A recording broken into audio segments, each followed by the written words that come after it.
नमस्कार, खबर बिहार झारखंड में आप सभी का स्वागत है। आपके साथ मैं हूं आदर्श तिवारी। शुरुआत करते हैं इस वक्त के हेडलाइंस के साथ।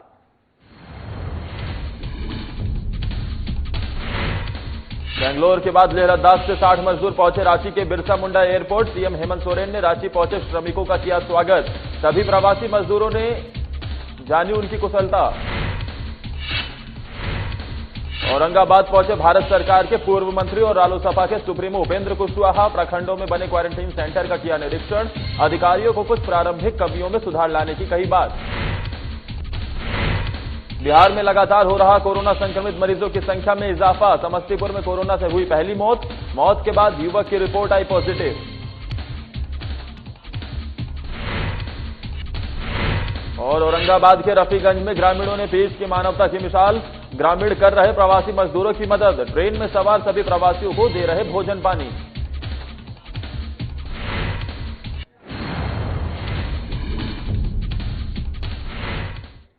शुरुआत इस वक्त की बड़ी खबर के साथ करेंगे जो कैमूर से आ रही, जहां एक बार फिर से अपराधियों का तांडव देखने को मिला है और लगातार ये अपराधी बेखौफ नजर आ रहे हैं। अपराधियों ने की पिता और पुत्र की हत्या। बेलाव थाना क्षेत्र अंतर्गत रामपुर प्रखंड के तराव गांव की ये पूरी घटना देर रात खेत में पहरेदारी के दौरान ये घटी घटना है और ऐसे में लगातार अपराधियों के हौसले बुलंद नजर आ रहे हैं। कैमूर से इस वक्त की बड़ी खबर हम आपको दिखा रहे हैं। घटनास्थल पर भभुआ एसडीपीओ सहित कई पुलिस पदाधिकारी मौजूद। ग्रामीण पुलिस को नहीं उठाने दे रहे मृतकों के शव। बेलाव थाना क्षेत्र अंतर्गत रामपुर प्रखंड के तराव गांव की ये घटना और अपराधियों ने की पिता और पुत्र की हत्या। कैमूर से इस वक्त की बड़ी खबर आप देख रहे हैं। बेलाव थाना क्षेत्र अंतर्गत रामपुर प्रखंड के तराव गांव की घटना है। देर रात खेत में पहरेदारी के दौरान घटी घटना और कैमूर से बड़ी खबर आपके टेलीविजन स्क्रीन पर। घटनास्थल पर भभुआ एसडीपीओ सहित कई पुलिस पदाधिकारी मौजूद। ग्रामीण पुलिस को नहीं उठाने दे रहे मृतकों के शव। बेलाव थाना क्षेत्र अंतर्गत रामपुर प्रखंड के तराव गांव की घटना। बड़ी खबर आपको इस वक्त की हम बता रहे हैं जो कैमूर से आ रही है, जहां अपराधियों ने की पिता और पुत्र की हत्या। बेलाव थाना क्षेत्र अंतर्गत रामपुर प्रखंड के तराव गांव की घटना। देर रात खेत में पहरेदारी के दौरान घटी घटना और लगातार हम आपको इस वक्त की बड़ी खबर दिखा रहे हैं। घटनास्थल पर भभुआ एसडीपीओ सहित कई पुलिस पदाधिकारी मौजूद। ग्रामीण पुलिस को नहीं उठाने दे रहे मृतकों के शव। बेलाव थाना क्षेत्र अंतर्गत रामपुर प्रखंड के तराव गांव की घटना। बड़ी खबर हम आपको दिखा रहे हैं। कैमूर में अपराधियों ने की पिता और पुत्र की हत्या। बेलाव थाना क्षेत्र अंतर्गत रामपुर प्रखंड के तराव गांव की घटना। देर रात खेत में पहरेदारी के दौरान घटी घटना और लगातार बड़ी खबर हम आपको टेलीविजन स्क्रीन पर दिखा रहे हैं। देखिए किस तरीके से कैमूर में अपराधियों ने की पिता पुत्र की घटना और यह हत्या की गई है। ग्रामीण पुलिस को नहीं उठाने दे रहे मृतकों के शव। बेलाव थाना क्षेत्र अंतर्गत रामपुर प्रखंड के तराव गांव की घटना। कैमूर अपराधियों ने की पिता और पुत्र की हत्या। बड़ी खबर बेलाव थाना क्षेत्र अंतर्गत रामपुर प्रखंड के तराव गांव की घटना।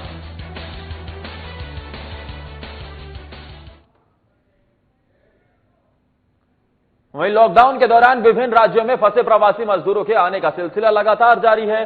बस और ट्रेन के द्वारा मजदूरों की झारखंड वापसी के बाद अब मुख्यमंत्री हेमंत सोरेन दूर दराज के इलाकों में फंसे मजदूरों को अब हवाई मार्ग से रांची लाने की कोशिश कर रही हैं।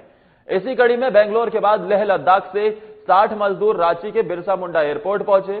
सीएम हेमंत सोरेन ने रांची पहुंचे श्रमिकों का स्वागत बिरसा मुंडा एयरपोर्ट पर किया और उनकी कुशलता जानने की कोशिश की। साथ ही हेमंत सोरेन ने उन्हें दिए जाने वाले भोजन की गुणवत्ता को भी परखा। श्रमिक भी अपने बीच मुख्यमंत्री को देख प्रफुल्लित हुए और मुख्यमंत्री ने कहा यह खुशी का पल है। लेह जैसे सुदूरवर्ती क्षेत्र से श्रमिक भाई आज हवाई मार्ग से अपने राज्य वापस आए हैं।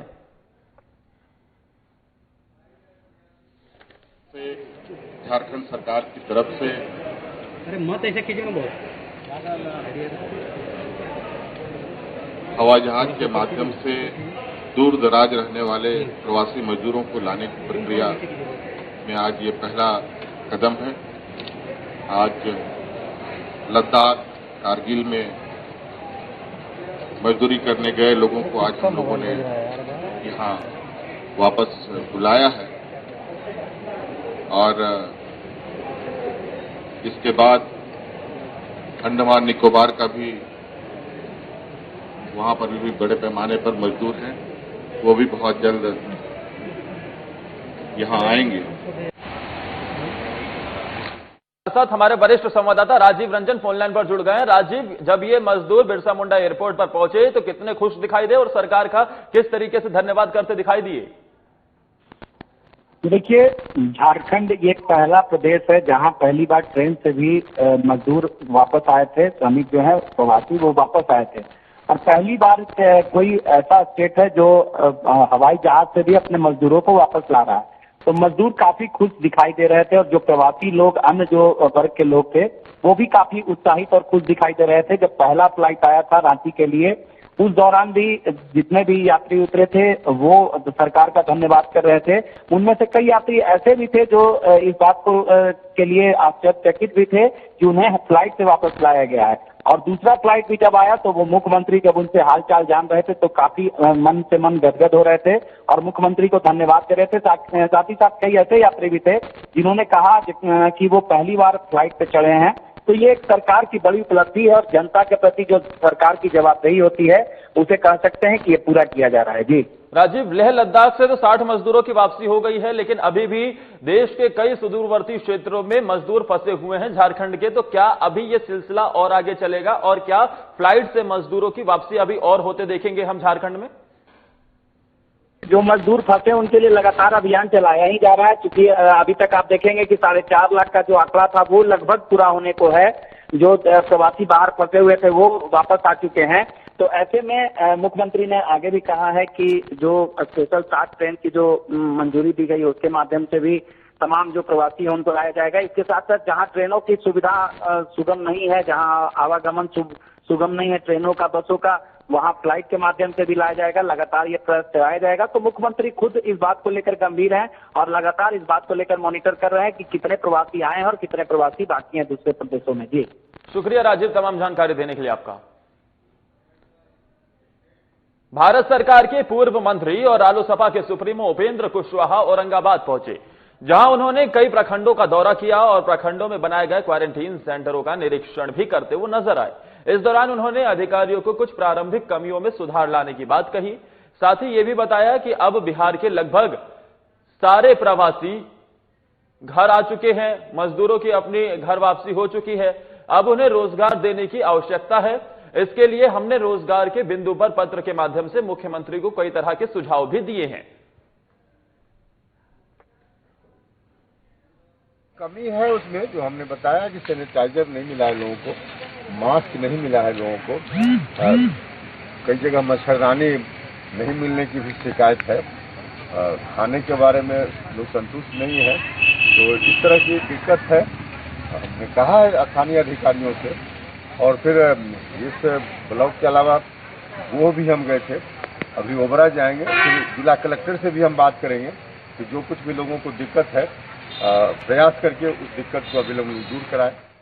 बिहार में कोरोना संक्रमित मरीजों की संख्या में लगातार इजाफा हो रहा है, वहीं कोरोना से मरने वालों की संख्या भी बढ़ती नजर आ रही है। ताजा मामला समस्तीपुर से है, जहां कोरोना से पहली मौत की पुष्टि हुई है। दरअसल मौत के बाद युवक की रिपोर्ट पॉजिटिव आई है, जो मुंबई से स्पेशल ट्रेन के जरिए पश्चिम बंगाल के मालदा जा रहा था।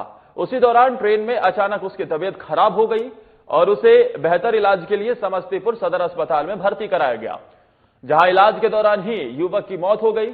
मौत के बाद युवक की कोरोना जांच के लिए सैंपल लिया गया और जिसकी रिपोर्ट कोरोना पॉजिटिव आई है।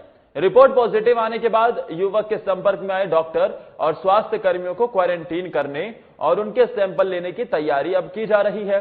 इधर सदर अस्पताल प्रशासन और जिला प्रशासन मिलकर युवक के बारे में जानकारी लेने में जुट गए हैं। वहीं जिले में कोविड-19 से संक्रमित लोगों की संख्या बढ़कर 70 हो गई है। इस बीच राहत भरी एक खबर भी सामने आई है कि 31 मरीज अब तक स्वस्थ होकर घर जा चुके हैं। बॉम्बे से चला था, समस्तीपुर ट्रेन से उतरने के बाद उसकी तबीयत बहुत अत्यधिक खराब थी। वो गैस करता हुआ रोगी था। वो सदर अस्पताल में लाया गया और उसका 5-7 मिनट 10 मिनट के अंदर में ही डेथ हो गया। डेथ होने के बाद जो है जो प्रोटोकॉल के तहत उसका कोविड टेस्ट हम लोगों ने करवाया, जिसमें रिपोर्ट पॉजिटिव आया।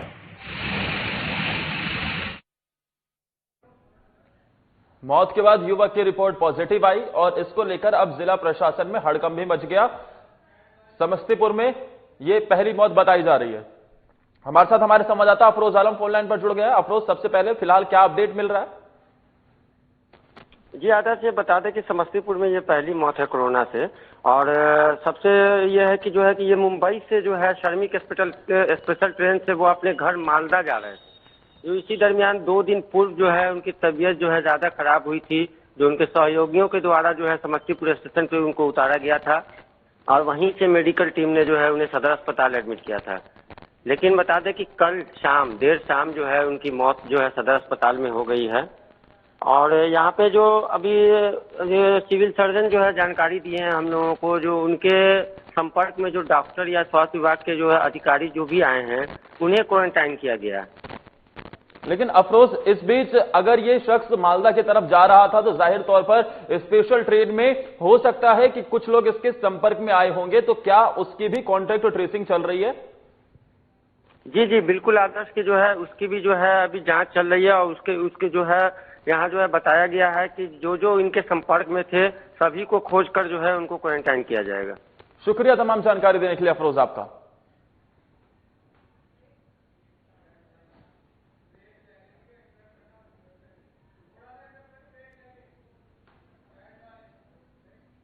और मौत के बाद युवक की रिपोर्ट पॉजिटिव आई है। बताया जा रहा है कि स्पेशल ट्रेन से ये मालदा जा रहा था, लेकिन इस बीच अब जिला प्रशासन में समस्तीपुर में हड़कंप मचा हुआ है और लगातार डॉक्टरों की भी जांच की बात कही जा रही है जो उसके संपर्क में आए थे। वक्त एक ब्रेक का हो चला है, फौरन हाजिर होते हैं। कहीं मत जाइए, देखते रहिए साधना प्लस।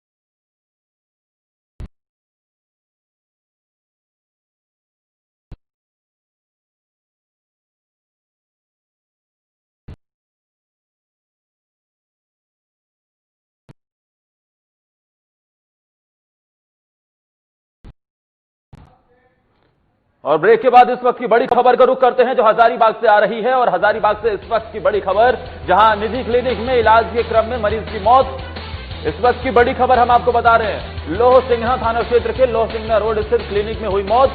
ऑर्थोपेडिक चिकित्सक डॉक्टर भानु शंकर के निजी क्लिनिक में हुई मौत। बड़ी खबर हम आपको इस वक्त की बता रहे हैं। मौत के बाद परिजन कर रहे हंगामा। निजी क्लिनिक में इलाज के क्रम में मरीज की मौत, मौके पर भारी संख्या में पुलिस मौजूद। लोह सिंघना थाना क्षेत्र के लोह लिंगना रोड स्थित क्लिनिक में हुई मौत। हजारीबाग निजी क्लिनिक में इलाज के क्रम में मरीज की मौत। लोह सिंघना थाना क्षेत्र के लोह सिंघना रोड स्थित क्लिनिक में हुई मौत। ऑर्थोपेडिक चिकित्सक डॉक्टर भानु शंकर की क्लिनिक में इलाज के दौरान हुई मौत। इस वक्त की बड़ी खबर आपकी टेलीविजन स्क्रीन पर। मौत के बाद परिजन कर रहे हंगामा, मौके पर भारी संख्या में पुलिस मौजूद। लोह सिंघना थाना क्षेत्र के लोह लिंगना रोड स्थित क्लिनिक में हुई मौत और प्रसिद्ध ऑर्थोपेडिक चिकित्सक डॉक्टर भानु शंकर के निजी क्लिनिक में हुई मौत। बड़ी खबर आपकी टेलीविजन स्क्रीन पर। ऑर्थोपेडिक चिकित्सक डॉक्टर भानु शंकर के निजी क्लिनिक में हुई मौत।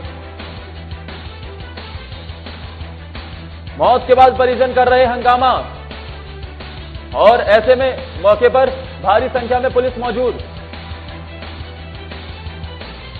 और इस बड़ी खबर पर हमारे साथ प्रमोद खंडेलवाल फोन लाइन पर जुड़ गए हैं। प्रमोद, क्या अपडेट मिल रहा है फिलहाल? जी बिल्कुल आदर्श, मैं बता दूं कि बरकट्ठा निवासी 25 वर्षीय दिलीप यादव के पैर टूटने के कारण उस निजी अस्पताल में भर्ती करा गया था। भानु शंकर का अस्पताल है ये। और कल देर रात सुई दी गई और जब आज वो मृत घोषित किया गया तो परिजनों ने काफी वो हंगामा किया उन्होंने। इसके बाद भारी संख्या में पुलिस बल वहां तैनात किए। अभी फिलहाल क्या स्थिति है वहां पर प्रमोद? जानकी यादव जी, अभी फिलहाल मौजूदा स्थिति क्या है प्रमोद वहां पर? अभी स्थिति संतोषजनक है। अस्पताल प्रशासन से भी बात कर ली गई है और लेकिन ये अब तक स्पष्ट नहीं हो पाया है कि इसकी मौत कैसे हुई है। जी ये परिजन क्या किसी तरीके की मांग भी कर रहे हैं प्रमोद? चलिए, शुक्रिया तमाम जानकारी देने के लिए आपका। औरंगाबाद के रफीगंज में ग्रामीण मानवता की मिसाल कायम कर रहे हैं। आपको बता दें कि रफीगंज रेलवे स्टेशन के आसपास के दर्जनों गांव के लोग प्रतिदिन अपने घर से खाना बनाकर रेलवे स्टेशन पहुंच जाते हैं और राज्यों से आने वाले अपने प्रवासी भाइयों का इंतजार करते हैं। और जैसे ही प्रवासियों को लेकर ट्रेन रफीगंज स्टेशन पहुंचती है कि लोग खाना लेकर दौड़ पड़ते हैं और ट्रेन में सवार सभी प्रवासियों को खाना, नाश्ता, पानी, फल और ये सब चीजें देते हैं। ग्रामीणों की यह पहल सभी देशवासियों को एकता की मिसाल के रूप में ये संदेश देती नजर आती है।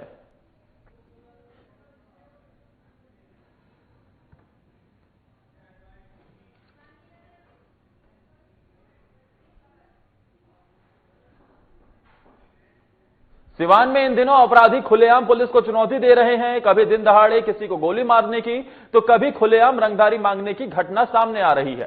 ताजा मामला महादेव ओपी थाना क्षेत्र से है, जहां रात करीब 9 बजे हकाम हाईवे पर 2 हथियारबंद अपराधियों ने एक युवक से लूटपाट करने के दौरान उसे गोली मार दी, जिससे वो गंभीर रूप से घायल हो गया, जिसे इलाज के लिए सदर अस्पताल में भर्ती कराया गया। वहीं घायल युवक ने एक अपराधी को भी धर दबोचा, लेकिन दूसरा अपराधी भागने में सफल रहा। पकड़े गए अपराधी की ग्रामीणों ने जमकर पिटाई कर दी। घटना की सूचना मिलते ही पुलिस मौके पर पहुंच अपराधियों की जो अपराधी है उसकी गिरफ्तारी उसने कर ली है। पुलिस ने अपराधी के पास से एक पिस्टल भी बरामद की। फिलहाल पुलिस पूरे मामले को जांच में लेकर आगे की तरफ कदम बढ़ा रही है।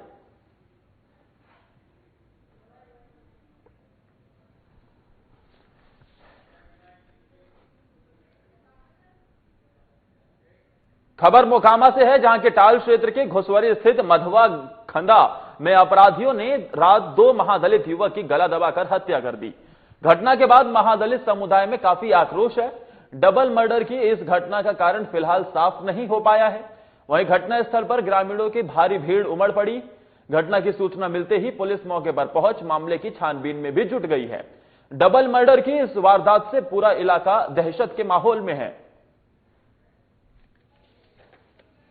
घटना रात में बता रहा 7-8 बजे तक के यहीं था लड़का। शाम को लगता है उसके बाद उस पे खाना गया है, उसी दरमियान में वो गायब हो गया था। सुबह में लोगों को पता चला, तब थाना को खबर मिला है, तब लोगों को भीड़ भड़क्का लग गया। पता की हत्या होने वाला लोग है सोल्जर मांझी, एक गोलू मांझी। रामनगर गांव के 2 मांझी परिवार के 2 युवक की मृत्यु हो गई है, मतलब मर्डर हो गया है। और मर्डर का भी कोई कारण पता नहीं चल पा रहा है कि क्यों मर्डर किया गया है। पुलिस इन्वेस्टिगेट कर रही है। परिवार वालों से भी अभी तक कोई किसी के ऊपर। वहीं पूर्णिया में लॉकडाउन के दौरान डाक विभाग द्वारा बच्चों के लिए विभिन्न प्रतियोगिताओं का आयोजन करवाया जा रहा है। आपको बता दें कि बच्चे घर बैठे ऑनलाइन और ऑफलाइन भी इस प्रतियोगिता में भाग ले सकते हैं। भारतीय डाक विभाग और chief post master general Bihar circle के द्वारा छात्रों के लिए पत्र लेखन और चित्रकला प्रतियोगिता का आयोजन किया गया है। मामले पर डाक अधीक्षक ने बताया कि पत्र लेखन और चित्रकला प्रतियोगिता का विषय लॉकडाउन का अनुभव और कोरोना योद्धाओं को पत्र आदि से जुड़े होंगे। वहीं छात्र आगामी 1 जून तक इस प्रतियोगिता में शामिल हो सकते हैं।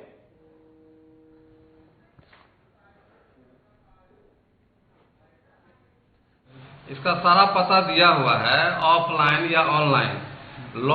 इसका पता है lockdown letter writing competition @gmail.com। और ऑफलाइन जमा करने का पता है assistant director 2 office of the post master general east region Bihar circle Meghdoot भवन 3rd floor GPO campus Patna 1। दूसरा है assistant director BD office of the chief post master general Meghdoot भवन 1st floor Bihar circle GPO campus Patna 1, 1 जून 2020। इसका रिजल्ट कब तक में आएगा? Result की तो बात अभी हम नहीं बता सकते। उधर सीतामढ़ी के सुप्पी प्रखंड के रामपुर में गैस सिलेंडर विस्फोट से भीषण आग लग गई। इस आग लगी की घटना से आसपास के इलाके में अफरा तफरी मच गई। आपको बता दें कि गैस सिलेंडर विस्फोट से लगी आग ने आसपास के 25 घरों को अपनी चपेट में ले लिया। स्थानीय लोगों ने आग पर जैसे तैसे काबू पाया। अगलगी की इस घटना में लाखों की क्षति का अनुमान है। वहीं मौके पर प्रशासन की टीम पहुंच चुकी है और राहत कार्य भी लगातार जारी है।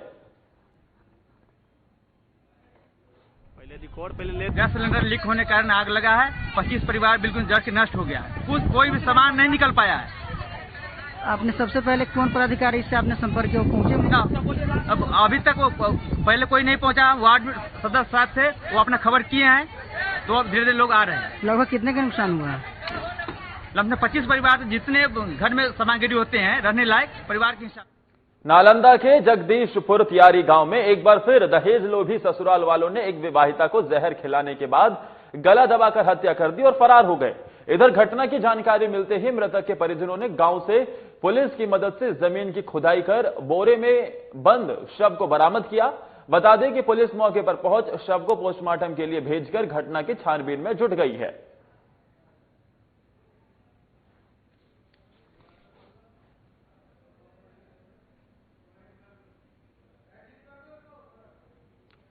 और ये जो तस्वीर हम आपको दिखा रहे हैं नालंदा की, जहां पर हत्या कर दहेज लोभी फरार।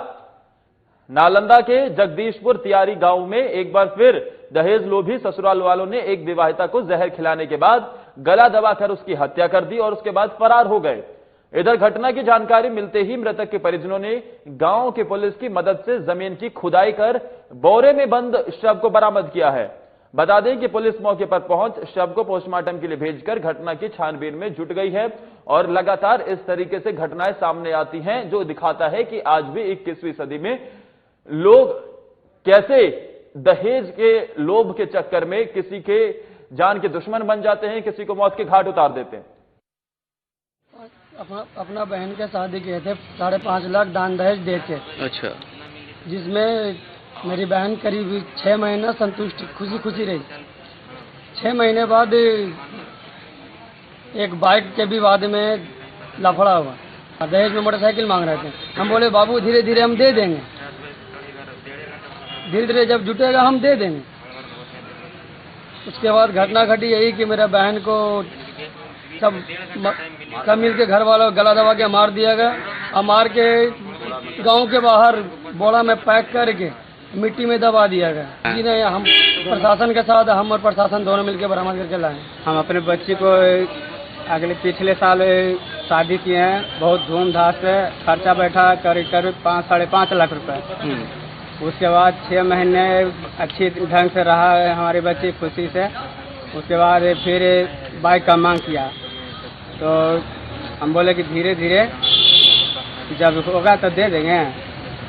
और उसके बाद बाइक हमसे नहीं हुआ तो ये लोग मार के घोड़ा में कस के मिट्टी में दबा दिया।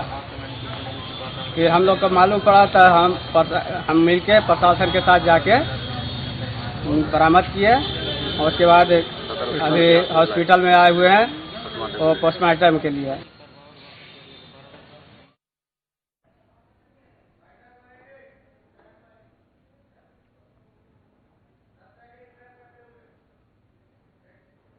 सरकार, प्रशासन और लगातार दावों के बीच भी इस तरीके की घटनाएं सोचने पर मजबूर कर देती हैं कि कैसे आज भी दहेज के चक्कर में एक विवाहिता को मौत के घाट उतार दिया जाता है। और इसी के साथ इस बुलेटिन में फिलहाल के लिए मेरे साथ इतना ही। आप देखते रहिए साधना प्लस।